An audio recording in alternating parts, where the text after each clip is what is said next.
Okay, let's roll right into our post-qualifying for the 56th Annual Federated Auto Parts 400 NASCAR Sprint Cup Series race here tomorrow night at Richmond International Raceway.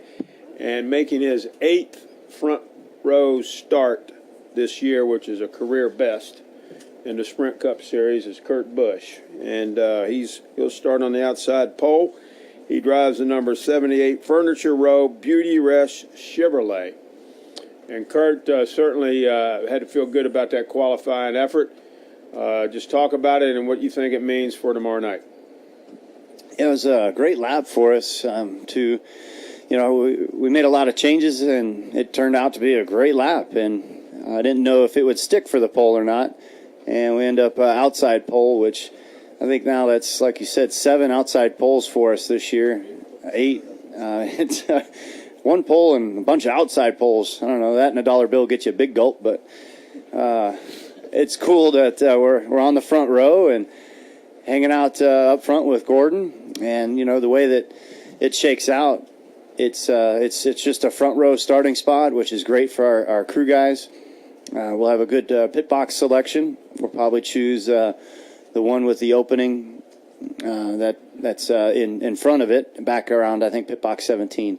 But, that first pit box is nice. I got the pole here once at Richmond before, and you can just fall right off the jack and trigger that line.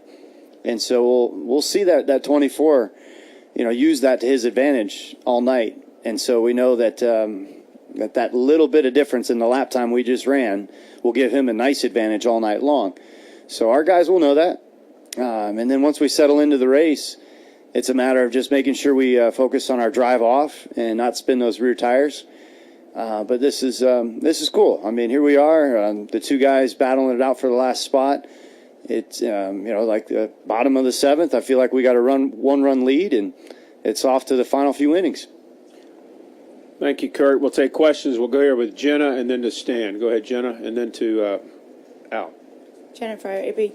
Kurt, actually, Brad's right behind you, and he qualified 3rd. Why do you think that is in situations like this, in high-pressure situations, that guys who have their backs against the wall, that they seem to rise to the occasion, and you guys qualified 1, 2, 3 like that? I'm going to just draw the parallel that all 3 of us have, and that's the Sprint Cup trophy that's sitting in our trophy room.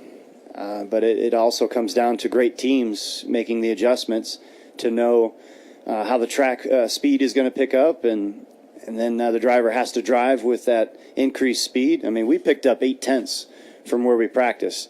0.8 is a lot. And also on our computer and some of our simulation, it said that from the beginning of qualifying to the end of qualifying, the track is going to pick up 0.8. Gordon went out right around in the middle, and he beat us by 0.4. It's ridiculous how close computers are getting these days with simulation. And that's all the teams doing that. And the drivers have to go out there and back that up. And that's why you probably see us 3 up there. Stan? Stan Creekmore with RPMTonight.com. Kurt, in thinking back, was there a single instant in your qualifying lap that you think could have kept you at the top, or was it just timing?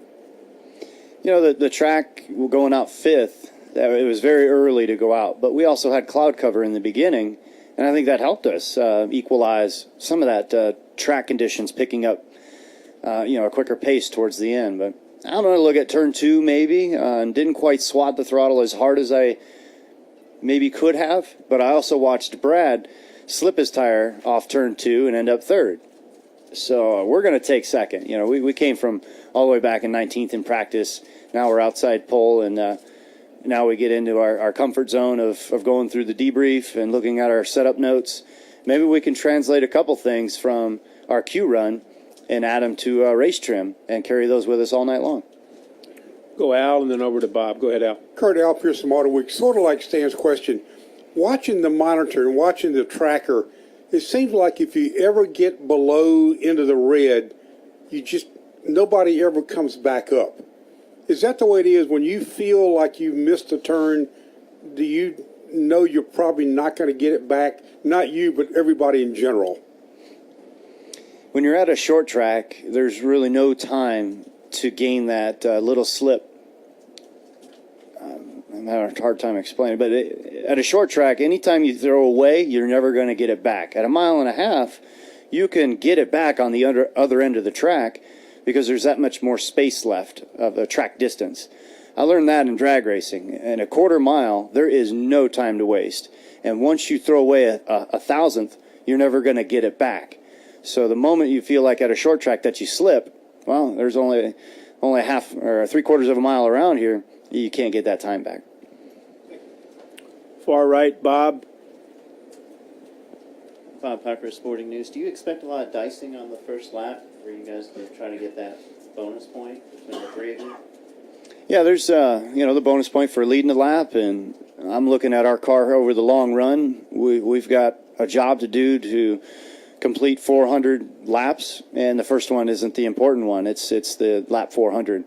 So we'll see how it shakes out. If Jeff slips his tires, I'll take advantage of that and try to lead the first segment of the race. Otherwise, the game plan is let him lead on the start because I'm on the outside. It's not the preferred lane.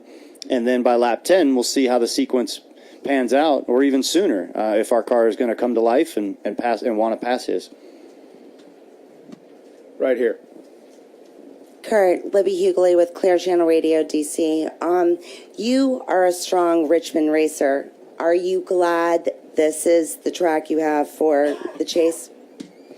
This is a cool place to come to because of the balance of the short track atmosphere versus the speeds here are greater at this track than the normal short tracks.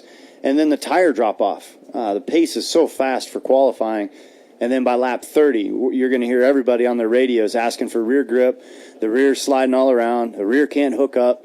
And so you got to manage your tires throughout the tire run. So it's a great, challenging track that you could get caught pinned down by a pit sequence as well.